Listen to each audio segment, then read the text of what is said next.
नमस्कार साथियों, आप सभी को गुड इवनिंग। आज मैं आपके सामने एक नए वीडियो, नए यूट्यूब लेक्चर के साथ उपस्थित हूँ और आज हम लोग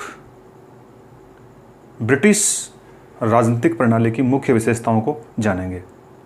ब्रिटिश राजनीतिक प्रणाली, ये जो पॉलिटिकल साइंस का एक मेजर टॉपिक है, ये UPSC, RPSC, net, slate, school lecture और राजस्थान के विभिन्न जो विश्वविद्यालय हैं उनमें यूजी और जो पीजी कोर्सेज चल रहे हैं पॉलिटिकल साइंस के साथ, चाहे वो पास कोर्स हैं चाहे ऑनर्स कोर्स हैं, उनमें समान रूप से उपयोगी है। तो चलो शुरू करते हैं।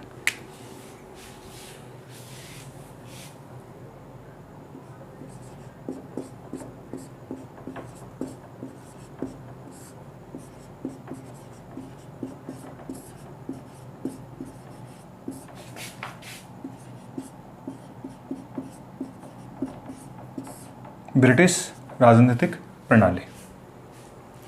सबसे पहले हम ब्रिटिश राजनीतिक प्रणाली को जब पढ़ रहे हैं तो हम ये जानेंगे कि ब्रिटिश शब्द यहाँ पे किसके लिए प्रयुक्त हुआ है। ब्रिटिश राजनीतिक प्रणाली से यहाँ पे क्या आशय है।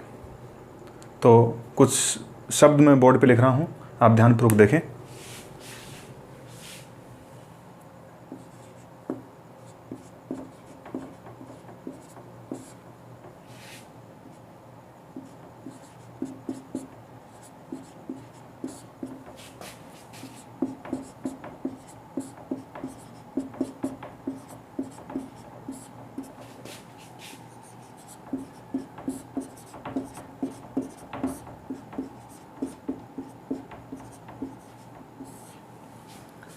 मैंने कुछ शब्द लिखे हैं: England, Britain, great Britain, United kingdom. आप ब्रिटिश राजनीतिक प्रणाली को जब हम पढ़ रहे हैं तो ब्रिटिश राजनीतिक प्रणाली से आपको इस वक्त केवल यूनाइटेड किंगडम से अर्थ ग्रहण करना है। जब मैं ये बोल रहा हूँ कि हम ब्रिटिश राजनीतिक व्यवस्था का अध्ययन करेंगे तो इसका आशय है कि आज की यूनाइटेड किंगडम की जो व्यवस्था है उसका अध्ययन करेंगे। बहुत सारे पॉलिटिकल साइंस के स्टूडेंट्स हैं, वो कंफ्यूज रहते हैं कि इंग्लैंड क्या है, फिर यूनाइटेड किंगडम क्या है, ब्रिटेन क्या है, ग्रेट ब्रिटेन क्या है। तो थोड़ा सा मैं आपकी जानकारी के लिए इनका जो अंतर है वो क्लियर कर देता हूँ आपके सामने। देखो, इंग्लैंड जो है, इंग्लैंड वो इसको हम एक राजनीतिक इकाई के स्थान पे एक कंट्री बोल सकते हैं। इंग्लैंड एक कंट्री है, एक संप्रभु राष्ट्र या राज्य हम इसको नहीं बोल सकते।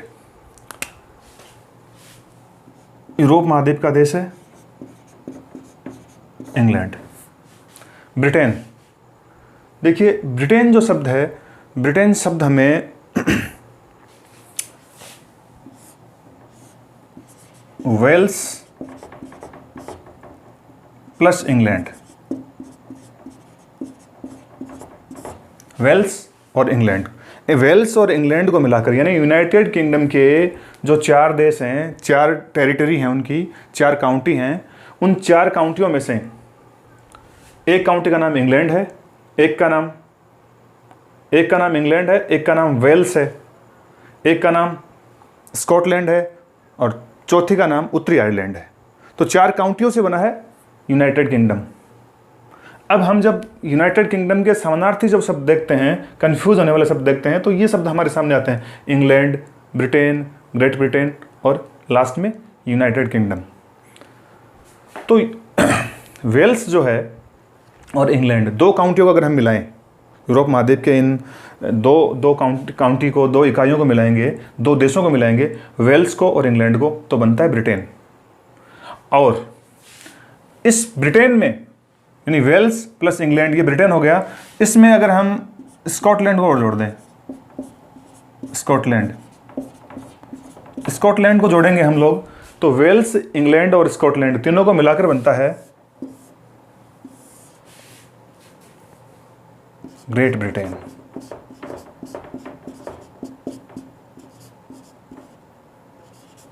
ग्रेट ब्रिटेन, महान ब्रिटेन। देखो, ग्रेट ब्रिटेन शब्द है वो उस समय प्रयुक्त हुआ था जब ब्रिटेन था उसको स्कॉटलैंड मिल गया था और ये अपने आप में बड़ा हो गया था। ऐतिहासिक दृष्टिकोण से अगर हम देखें तो ग्रेट ब्रिटेन उस समयावधि को अंकित करता है जिसमें ब्रिटेन का साम्राज्य,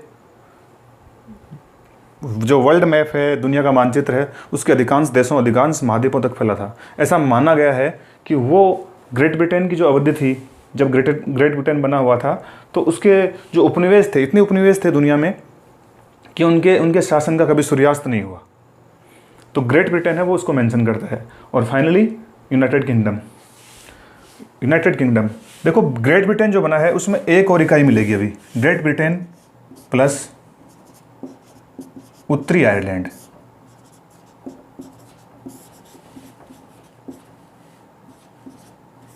ग्रेट ब्रिटेन और उत्तरी आयरलैंड, ये तकरीबन 1801 के आसपास इसका विलय होता है ग्रेट ब्रिटेन में उत्तरी आयरलैंड का, और तब जाके बनता है यूनाइटेड किंगडम, संयुक्त राज्य यूनाइटेड किंगडम।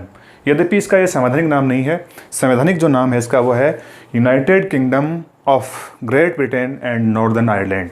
ये इसका एक राजनीतिक परिभाषा है, राजनीतिक नाम है। शॉर्ट में बोलने के लिए हम इसको यूनाइटेड किंगडम बोलते हैं। तो आज हम जब ब्रिटिश राजनीतिक प्रणाली की बात कर रहे हैं तो हमारे सामने ये सामने हमारे क्लियर होना चाहिए कि हम यूनाइटेड किंगडम की राजनीतिक प्रणाली की बात कर रहे हैं, जिसमें इंग्लैंड, वेल्स, स्कॉटलैंड और उत्तरी आयरलैंड सम्मिलित हैं।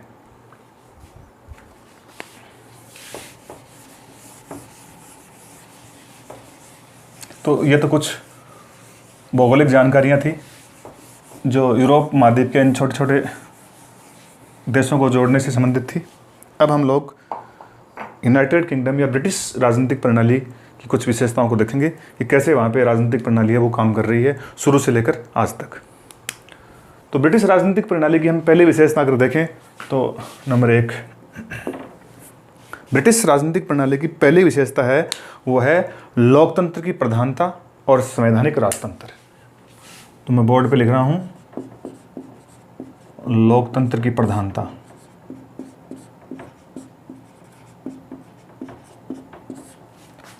एवं संवैधानिक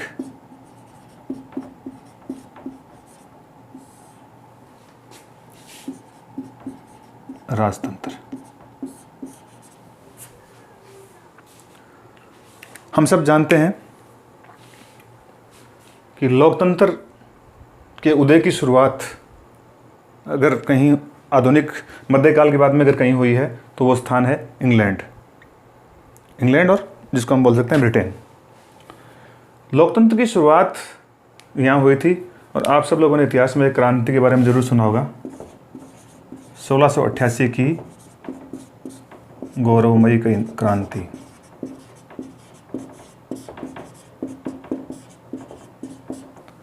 की गौरवमयी क्रांति। तो गौरवमयी क्रांति के बाद लोकतंत्र का आगमन ठीक से ब्रिटेन में हो पाता है। इससे पहले यहाँ पे संवैधानिक राजतंत्र था। संवैधानिक राजतंत्र का मतलब है ब्रिटेन के एक शाही खानदान के पास सत्ता थी और वो ही अंतिम सत्ता या अंतिम शक्ति का प्रयोग वहाँ की जनता, वहाँ के नागरिकों पे करते थे। यानी राजमुकुट जिसको हम बोलते हैं या महारानी जिसको हम बोल सकते हैं, यद्यपि महारानी है वो एक व्यक्ति राजतंत्र को इंगित करती है और राजमुकुट है वो एक संस्था को इंगित करता है। तो गौरवमयी क्रांति के बाद लोकतंत्र की यहाँ पे शुरुआत हुई थी।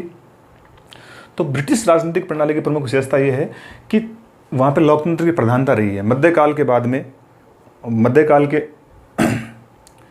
मध्यकाल की जो प्रमुख क्रांति थी, गौरवमयी क्रांति जिसको हम बोल रहे हैं, जॉन लॉक इसके जनक माने जाते हैं। जॉन लॉक के विचारों से उद्दलित होकर क्रांति हुई थी और यहाँ पे लोकतंत्र की स्थापना हो पाई थी।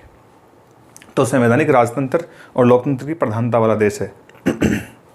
यद्यपि राजतंत्र के कुछ तत्व ऐसे हैं जो अभी भी वहाँ पे मेंशन है, बिल्कुल, लेकिन वो सांकेतिक हैं। हमें ध्यान देना है कि राजतंत्र यहाँ ब्रिटिश जो राजनीतिक प्रणाली की प्रमुख विशेषता के रूप में आज भी उसके कुछ तथ्य हैं या कुछ सबूत हमें कुछ मिल जाएंगे, लेकिन वो केवल अलंकारिक हैं। राजतंत्र केवल नाम के लिए है, महारानी और जो राजमुकुट है उसकी गरिमा को बनाए रखने के लिए है। वास्तविक रूप से वहाँ पे लोकतंत्र स्थापित है। लोकतांत्रिक सरकार, जनता द्वारा निर्वाचित प्रतिनिधि, जिसमें जो सब संसद के हिस्से होते हैं, उनके द्वारा ही जनता पर आखिरी रूप से सत्ता का प्रयोग किया जाता है। लेकिन फिर भी अलंकारिक रूप से हमें जो वहाँ के जो राजनीतिक शब्दावली है उसमें राजमुकुट, महारानी की सरकार, ये सब शब्द मेंशन हैं। अगर हम देखें तो आज भी जो ब्रिटिश सरकार है, ब्रिटेन की सरकार है, उसको महान गरिमामयी की सरकार, महारानी की सरकार, इस तरह के में जो अलंकरण है उनसे नवाजा गया है। यद्यपि उनकी शक्तियाँ व्यवहारिक रूप से शून्य हैं, केवल लोकतांत्रिक रूप से चुनी हुई सरकार ही वहाँ पे अंतिम रूप से जनता पे शक्तियों का प्रयोग करती है, लेकिन केवल अलंकार और सम्मान देने के लिए चीज़ें छोड़ी हुई हैं। आपने एक शब्द और भी सुना होगा, राजमुकुट के मंत्री। ब्रिटिश जो राजनीतिक प्रणाली है इसकी दूसरी एक खास बात यह है कि ये राजमुकुट के मंत्री होने का मतलब है ब्रिटिश प्रधानमंत्री जो अपने मंत्री अपॉइंट करता है उनको संवैधानिक रूप से या बोलचाल की भाषा में वहाँ की जो राजनीतिक प्रणाली है उसमें राजमुकुट के मंत्री ही बोला गया है। और भी बहुत सारे ऐसी शब्दावलियाँ हैं जो केवल राजतंत्र के जो अवशेष हैं उनको केवल स्मृत करने के लिए वहाँ पे प्रयुक्त होती हैं। वास्तव में राजतंत्र का अंत हो गया है, क्योंकि राजतंत्र का अंत वहाँ पे गौरवमयी क्रांति के बाद में हो गया था, इसलिए लोकतंत्र की प्रधानता हो गई और संवैधानिक राजतंत्र, इन संविधान ने केवल सम्मान के लिए इन नामों को छोड़ा है, बाकी वास्तविक रूप से लोकतंत्र ही वहाँ पे है, या लोकतांत्रिक शासन या सरकार है वो ही कार्य कर रही है। कुछ और अलंकरण हैं जो यहाँ पे काम में ले जाते हैं, जैसे एक तो महागरिमामयी की सरकार मैंने बताया, एक महागरिमामयी की शाही सेना। ब्रिटिश जो नौसेना है उसको भी महारानी की शाही नौसेना बोला गया है। तो ये केवल अलंकरण के लिए छोड़े गए हैं, बाकी ये वहाँ से ख़त्म हो गया है। केवल और केवल नाम मात्र का, या जिसको हम बोलते हैं कि सीमित राजतंत्र छोड़ा गया है। दूसरी अगर मैं मुख्य विशेषता की बात करूं तो ब्रिटिश राजनीतिक प्रणाली की जो दूसरी मुख्य विशेषता है वो है अलिखित संविधान।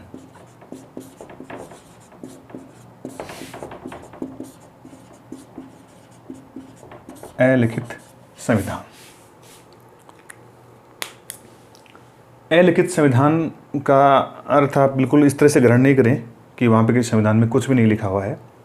अलिखित संविधान से हमें ये आशय ग्रहण करना है कि ब्रिटिश जो संविधान है या ब्रिटेन का जो संविधान है वो अलिखित इस सेंस में है, इस आशय में अलिखित है कि उसकी जो रचना है या उसका जो निर्माण है वो एक निश्चित समय अवधि में एक निश्चित संस्था के द्वारा नहीं किया गया है। जैसे हम जानते हैं कि जो अमेरिकन संविधान है वो फिलाडेल्फिया सम्मेलन के बाद अस्तित्व में आया था। भारतीय संविधान था, उसके लिए एक संविधान निर्मात्री सभा थी, एक निश्चित समय अवधि में उसने काम करा और संविधान का निर्माण किया था। तो चूँकि किसी समय अवधि में किसी संस्था के द्वारा निर्मित संविधान होता है उसको हम सामान्यतः बोलते हैं लिखित संविधान। लेकिन ब्रिटिश संविधान है या ब्रिटेन का जो संविधान है वो इस समय इस टाइप का संविधान नहीं है, इस प्रकार का संविधान नहीं है कि उसकी रचना या उसका निर्माण एक निश्चित संविधान निर्मात्री सभा ने किया था, बल्कि वो बहुत सारी चीज़ों का एक तरह से हम इसको बोल सकते हैं कि बहुत सारी जो परिपाटियाँ, प्रथाएं, रीति रिवाज, परंपराएं, संसदीय अधिनियम, न्यायिक निर्णय, उन सब का वो एक मिला जुला रूप है। तो ब्रिटिश संविधान है वो अलिखित संविधान है। चूँकि अलिखित संविधान है इसलिए अपने आप में ये बात निहित है कि संविधान है वो लचीला है, सुनम्य है और उसमें आसानी से हम संशोधन फेरबदल कर सकते हैं। तो ब्रिटिश संविधान है वो अलिखित है। दुनिया में बहुत कम एग्जाम्पल आपको ऐसे मिलेंगे जो अलिखित हैं। क्योंकि अलिखित है इसलिए एक चीज़ और आपको ध्यान देनी है, न्यायिक पुनरावलोकन, इंग्लिश में बोलते हैं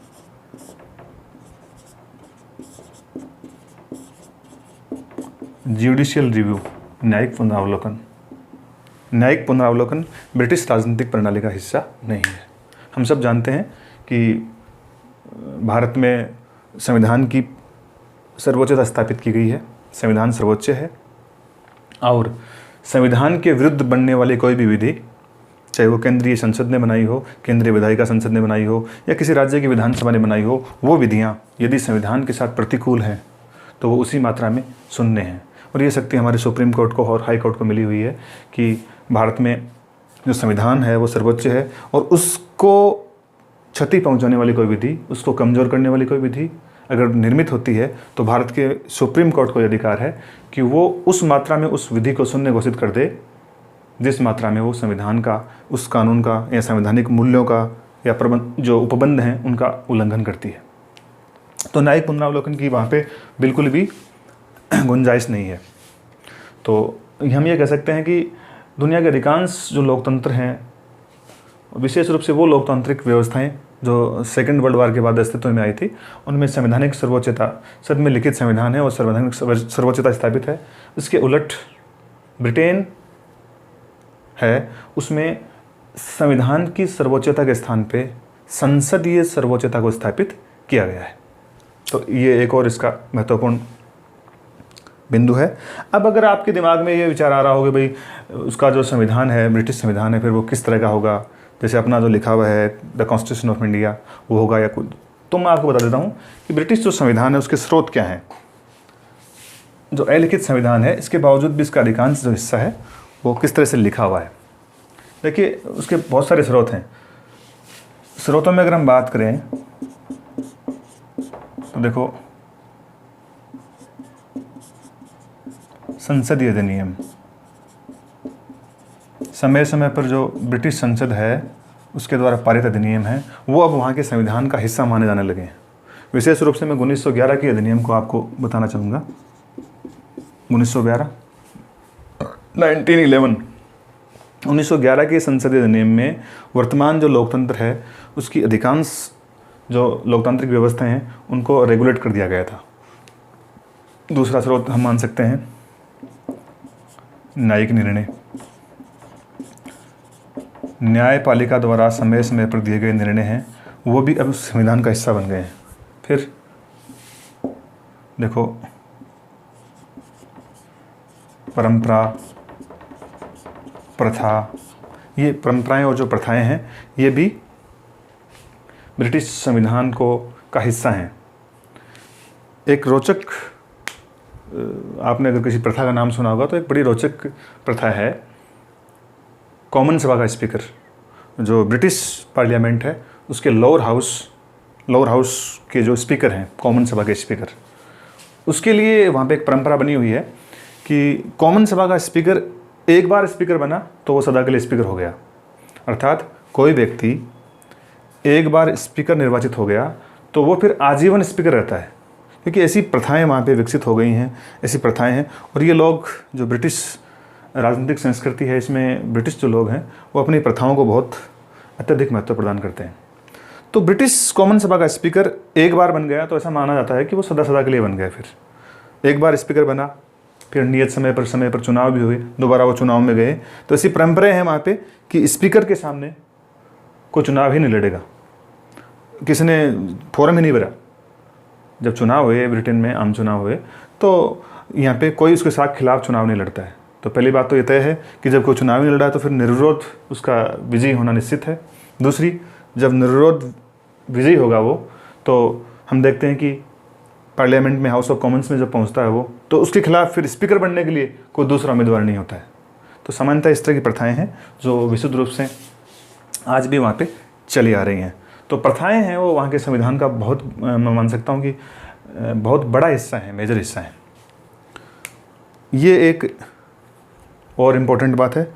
अब हम देखते हैं अलिखित संविधान के पश्चात कौन सी और विशेषताएं हैं जो ब्रिटिश राजनीतिक प्रणाली को मुख्य रूप से उल्लेखित करती हैं।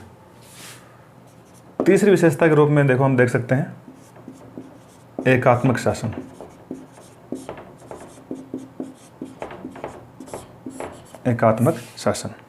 एकात्मक शासन ऑपोजिट है संघात्मक व्यवस्था का। एकात्मक शासन का मतलब होता है कि पूरी जो राजनीतिक इकाई है उसमें एक ही तरह की सरकार कार्य करती है, और वो सरकार सामान्यतः केंद्रीय सरकार होती है। वहाँ पे जो टेरिटरी होती हैं, काउंटीज होती हैं, यूनिट्स होती हैं, उनके लिए पृथक से कोई सरकारें नहीं होती हैं, या सरकारें होती भी हैं तो वो अत्यधिक कमज़ोर होती हैं। एकात्मक व्यवस्था है, मोटे तौर पर हम देखते हैं कि पॉलिटिकल साइंस में ऐसी राजनीतिक इकाइयों के लिए, ऐसे देशों के लिए, ऐसे राज्यों के लिए उपयुक्त हैं जहाँ पे कमोबेश एक ही तरह की पॉपुलेशन है, एक ही तरह के विचार के लोग हैं। तो ब्रिटिश जो व्यवस्था है कमोबेश इसी तरह के ढांचे में डली हुई दिखती है अपने को। एकात्मक शासन, क्योंकि पूरे ब्रिटेन यूके की अगर पॉपुलेशन हम देखें तो तकरीबन 6 करोड़ के आसपास पॉपुलेशन है, अपने राजस्थान के लगभग हम मान सकते हैं इसको। तो एकात्मक शासन में का आशय है कि पूरे जो यूनाइटेड किंगडम है उसकी जो सरकार होगी, जिसको हम ब्रिटिश सरकार बोलते हैं, वो ही पूरे देश की जो अन्य इकाइयां हैं या स्थानीय सरकारें हैं उनको रेगुलेट करती है। भारत की तरह नहीं है, जैसे हम भारत को बोलते हैं कि संघात्मक व्यवस्था है, यद्यपि वहाँ पे भी टेरिटरीज हैं। मैंने आपको बताया था कि वेल्स है, इंग्लैंड है अलग से, वेल्स, इंग्लैंड, स्कॉटलैंड, उत्तरी आयरलैंड, तो ये हैं। लेकिन इनकी जो सरकारें हैं उनकी सरकारें हैं वहाँ पे। अगर मैं बात करूँ तो इंग्लैंड को छोड़ दें, अगर 4 इकाइयों में से इंग्लैंड को छोड़ दें तो वेल्स, स्कॉटलैंड और उत्तरी आयरलैंड,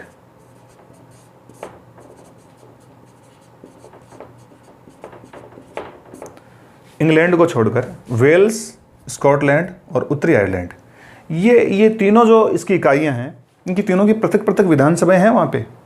लेकिन इन विधानसभाओं को जो शक्तियां प्राप्त हैं वो केवल ब्रिटिश संसद से प्राप्त हैं, ब्रिटिश संविधान से नहीं, जैसा कि भारत में है। देखो भारत में हम देखते हैं कि जो स्थानीय सरकारें हैं, स्थानीय स्वशासन भी हमारे यहाँ पे हम बात कर सकते हैं कि 243 अनुच्छेद 243 जो जोड़ा गया था भारतीय संविधान में पंचायती राज को जोड़ने के लिए, वो पंचायती राज की जो शक्तियां हैं वो भी अपने को संविधान से मिल रही हैं। स्थानीय सरकारों को कहाँ से मिल रही हैं? संविधान से। लेकिन इन तीनों की शक्तियां हैं या इन चारों की जो शक्तियां हैं वो कहाँ से मिल रही हैं? वो ब्रिटिश संसदीय अधिनियमों से मिल रही हैं, ब्रिटिश संविधान से नहीं मिल रही हैं। तो हमारे यहाँ पे अगर हम भारत से तुलना करें तो राज्यों की जो सरकारें हैं उनके दायरे अलग हैं, संविधान में तय है कि कौन से कार्य करेंगे, वो अपने अपने कौन से मामलों में वो स्वायत्त होंगे। और जो संघीय सरकार है या जिसको हम केंद्रीय सरकार बोलते हैं उसके दायरे हैं वो भी परिभाषित हैं कि कौन से वो कार्य करेंगे। ऐसा इंग्लैंड में नहीं है। इंग्लैंड में देखो अगर हम माने तो इंग्लैंड को ये मान सकते हैं कि इंग्लैंड के लिए तो कोई इन लोगों ने किसी भी विधानसभा की व्यवस्था नहीं करी है। इंग्लैंड को वेल्स, स्कॉटलैंड और उत्तरी आयरलैंड ने अपनी अपनी विधानसभाएं बना रखी हैं, उनमें अलग अलग मेंबर्स हैं। इन विधानसभाओं के जो लेजिस्लेचर हैं, विधायक हैं, उनको कुछ ज़्यादा शक्तियाँ प्राप्त नहीं हैं। अगर हम बात करें तो अगर इन तीनों में से भी वेल्स को छोड़ना पड़ेगा, वेल्स को छोड़कर स्कॉटलैंड और उत्तरी आयरलैंड की जो विधानसभाएं हैं वो टैक्सेशन जो है, कराधान है, उसमें कुछ छूट के लिए कुछ कानून पास कर सकते हैं, बना सकते हैं। वेल्स को तो ये अधिकार भी नहीं दिया गया है। तो ये सीमित, मैं कह सकता हूँ कि संसदीय अधिनियम के अधीन रहते हुए इन तीनों इकाइयों का शासन संचालित किया जाता है। इंग्लैंड का जो ये अपने आंतरिक स्वशासन को या शासन को रेगुलेट करते हैं। जो ये विधायिकाएँ हैं वेल्स की, स्कॉटलैंड की और उत्तरी आयरलैंड की, ये अपने जो स्थानीय स्वशासन है उसके लिए नियम बना सकते हैं। नियम तो नहीं, अपन अगर सही राजनीतिक परिभाषा में बोलेंगे तो बायला बोल सकते हैं, उपनियम। नियम संसदीय विधि जो ब्रिटिश संसद ने पारित की है उसकी अनुपालना में उपनियम बना सकते हैं।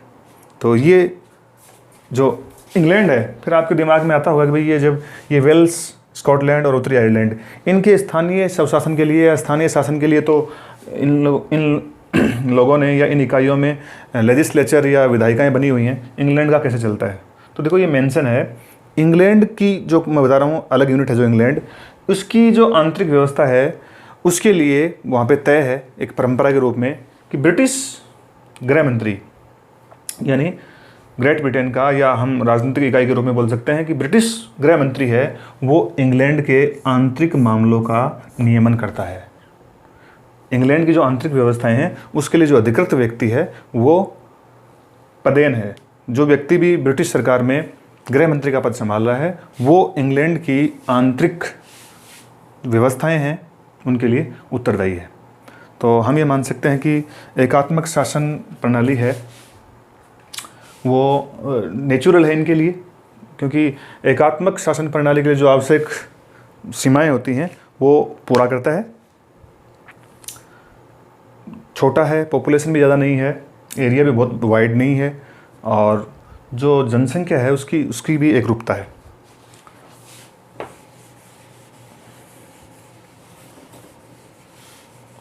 तो ये 3 विशेषताएं हो गई हैं ब्रिटिश संसदीय व्यवस्था की। चौथी विशेषता है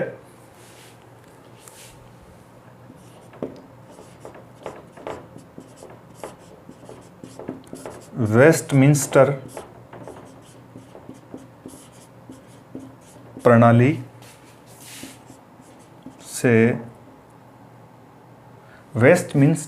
से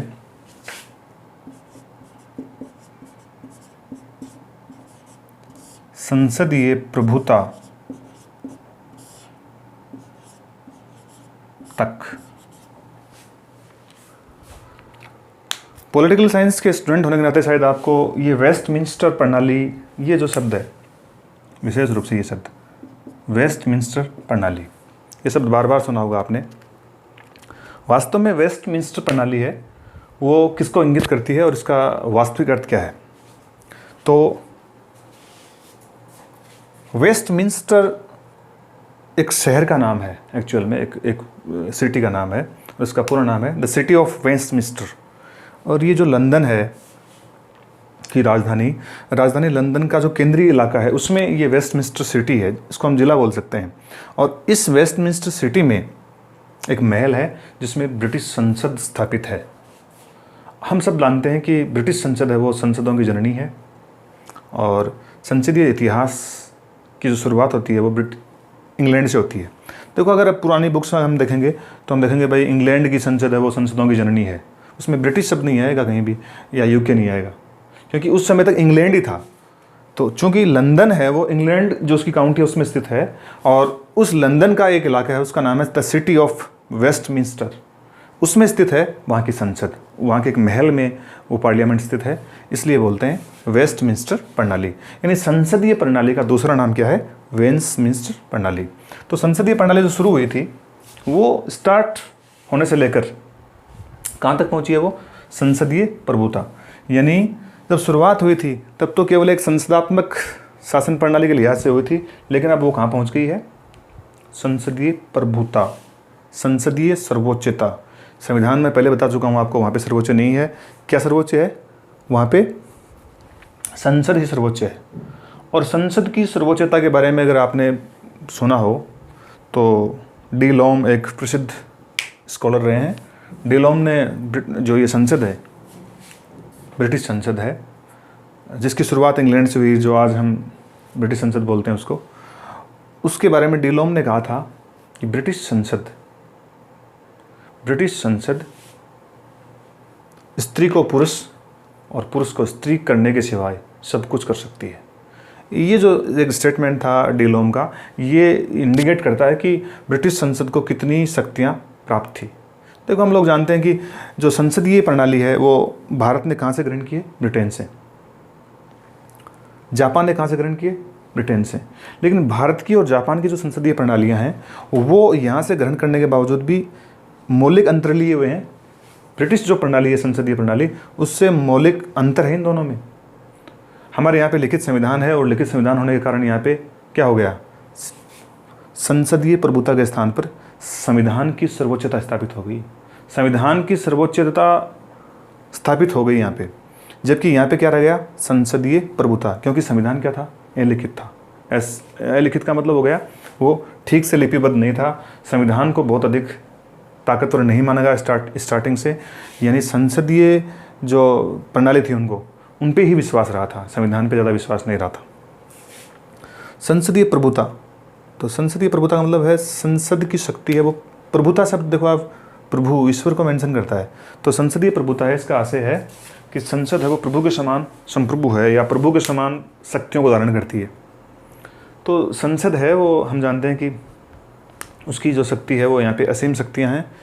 बावजूद इसके असीम शक्तियाँ प्राप्त होने के बावजूद ये जो संसद है इनकी, ये वहाँ की प्रथाओं, परंपराओं और रिवाजों से बंधी हुई है।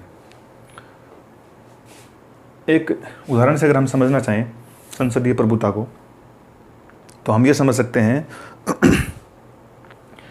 कि ब्रिटिश संसद है, वर्तमान संसद है, वो पुरानी संसद के किसी भी नियम को, अधिनियम को और किसी भी कानून को, एक्ट को बदल सकती है, संशोधन करती है, समाप्त कर सकती है।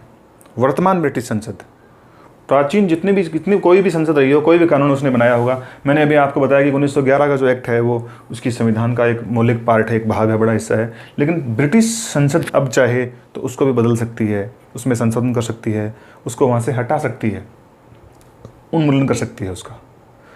अब मैं जब ये बोल रहा हूँ कि ब्रिटिश संसद है वो अपने पहले वाली संसद की सभी शक्तियों को वर्तमान संसद विलोपित कर सकती है, तो इसका एक आशय ये भी है कि संसद ऐसी कोई विधि नहीं पारित कर सकती जो भविष्य के लिए हो, जो भविष्य के लिए हो। यानी वर्तमान की जो संसद है वो ये नहीं कह सकती कि आगामी 20 साल में ये करना पड़ेगा या ये कानून बनेगा या आगामी 20 साल में कोई कानून ही नहीं बनेगा। इस तरह के जो आर्टिकल्स हैं वो पारित नहीं कर सकती। यानी जो संसद है वो अपने पहले वाले कानूनों को तो छेड़ सकती है, मिटा सकती है, संशोधित कर सकती है, लेकिन कोई भविष्यलक्षी कानून नहीं बना सकती।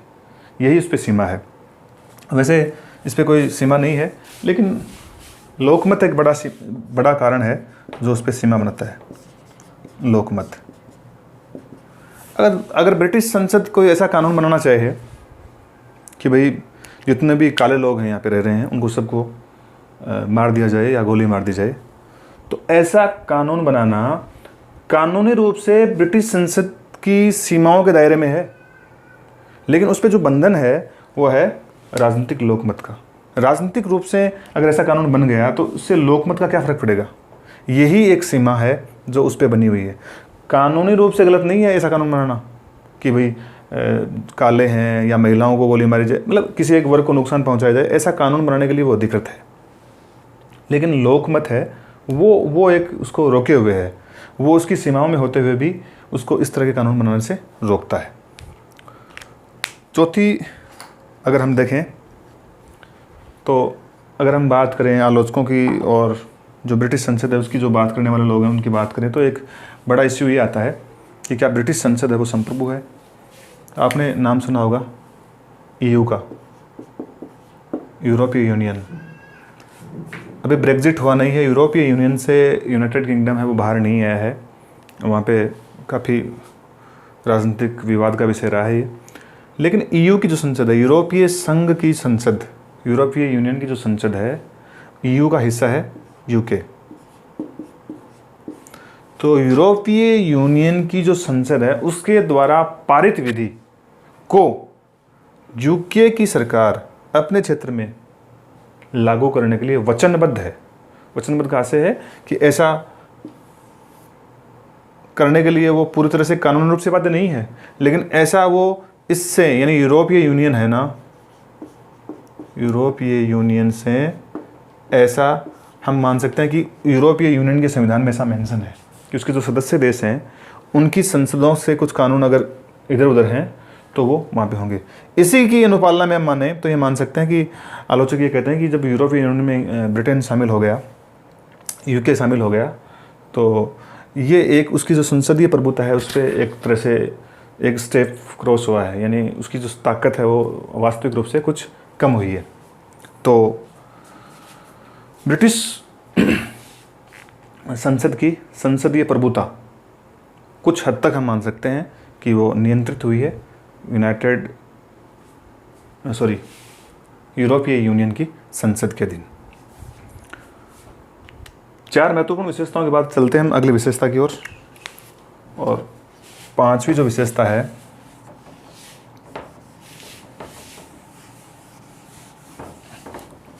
वो है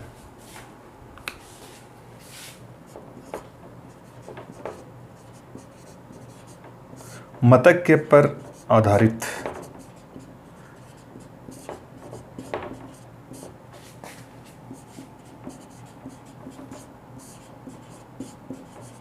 राजनीतिक प्रणाली।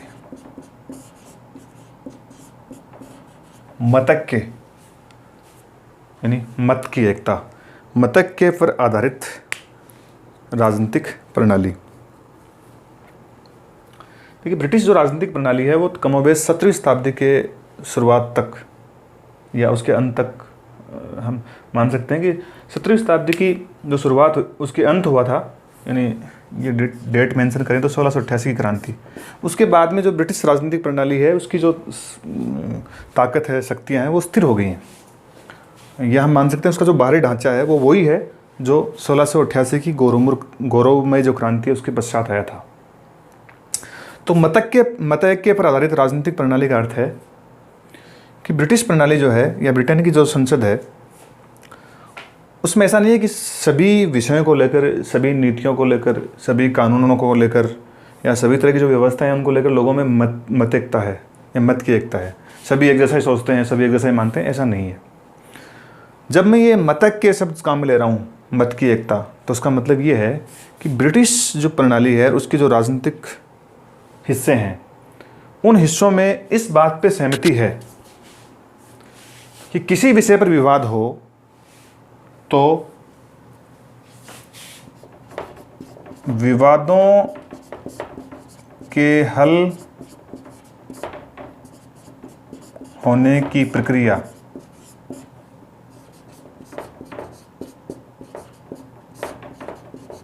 पर एकता। यानी ब्रिटिश नागरिक ये सोचते हैं, उनकी सोच भिन्न हो सकती है राजनीतिक प्रणाली को लेकर, लेकिन जब मैं ये बोल रहा हूँ कि मत की एकता स्थापित है तो इसका आशय यह है कि ब्रिटिश जो लोग हैं या ब्रिटिश जो पॉलिटिशियन हैं वो इस बात पे एक मत हैं कि विवादों का समाधान किस तरह से निकाला जाए। विवादों का समाधान निकालने की जो प्रोसेस है उनकी, उस पर उन लोगों की एकता बनी हुई है। ठीक उसी तरह से, लेकिन हो सकता है कि कुछ नीतियों पे उनका अलग अलग सोचना हो, अलग अलग मानना हो, लेकिन विवादों के समाधान की जो सेम प्रक्रिया है उसको सोच रहे हैं वो लोग। अगर हम लोग देखें बाकी यूरोपीय कंट्रीज़ को तो फ्रांस है, फ्रांस ने 5 संविधान बदल दिए हैं, 5वां संविधान है जो काम कर रहा है अभी। लेकिन इन लोगों ने न संविधान बनाया है और न ही हम कह सकते हैं कि उसको सुचारू रूप से संगठित किया है। इसके बावजूद भी उसी संविधान से अपने शासन को चला रहे हैं।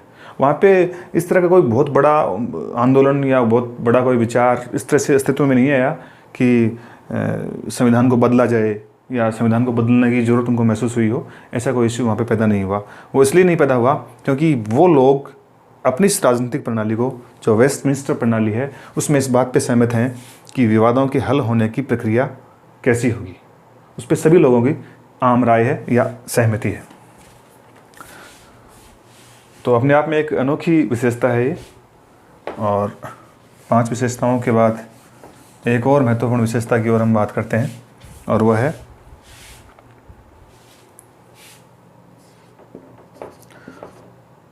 उत्तरोत्तर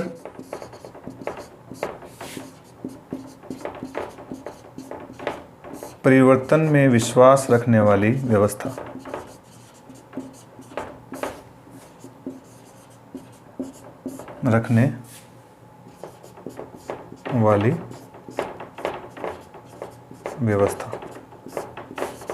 यानी ब्रिटिश जो राजनीतिक प्रणाली है इसकी जो प्रमुख इकाइयां हैं, उसकी प्रमुख संस्थाएं हैं, ये उत्तरोत्तर परिवर्तन का परिणाम है। ये हम कह सकते हैं इसको क्रमिक विकास का परिणाम है। देखिए, मध्यकाल के पश्चात जब गौरवमयी क्रांति वहाँ पे हुई, तो गौरवमयी क्रांति होने के पश्चात गौरवमयी क्रांति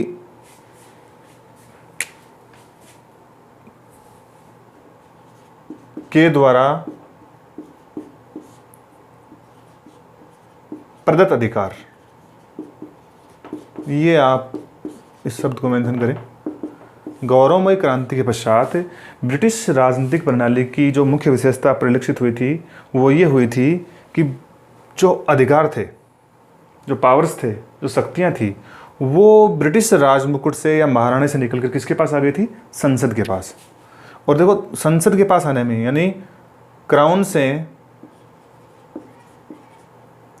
जब पार्लियामेंट के पास आई है ना ये शक्तियाँ, तो ये एक साथ नहीं आई हैं, क्रमिक रूप से आई हैं। 1688 की क्रांति के पश्चात ये क्रम चलता रहा है। धीरे धीरे ऐसा हुआ कि जो राजमुकुट है या महारानी है, उसने अपनी सारी शक्तियाँ चुनी हुई संस्था संसद के लिए छोड़ दी या उसको हैंड ओवर कर दी। तो ये धीरे धीरे आई हैं। और पार्लियामेंट के पास जो शक्तियाँ आई थी वो शक्तियाँ धीरे धीरे प्रधानमंत्री में यानी प्राइम मिनिस्टर में केंद्रित होती गई हैं। संसद के पास जो शक्तियाँ, तो ये जो सारी की सारी यात्रा है वो एक साथ नहीं हुआ सब कुछ वहाँ पे। कैसा नहीं हुआ कि एक ही दिन में क्राउन की सारी शक्तियाँ थी वो पार्लियामेंट में आ गई, अगले ही दिन पार्लियामेंट की सारी शक्तियाँ प्रधानमंत्री ने ले ली हैं। ये वहाँ की जो राजनीतिक प्रणाली है उसके जो विकास यात्रा है उसकी विभिन्न आयामों के साथ जुड़ी हुई चीज़ें हैं। तो क्राउन जो है उससे ये निकला है और यहाँ पे पहुँचा है। एक और इम्पोर्टेंट बात है, आपको हैरानी होगी सुनकर कि हम भारतीय लोगों को जो वयस्क मताधिकार है, एडल्ट फ्रेंचाइजी, वो अपने को संविधान लागू होने के साथ ही मिल गया था। लेकिन ब्रिटेन में जब से मताधिकार मिला ना लोगों को,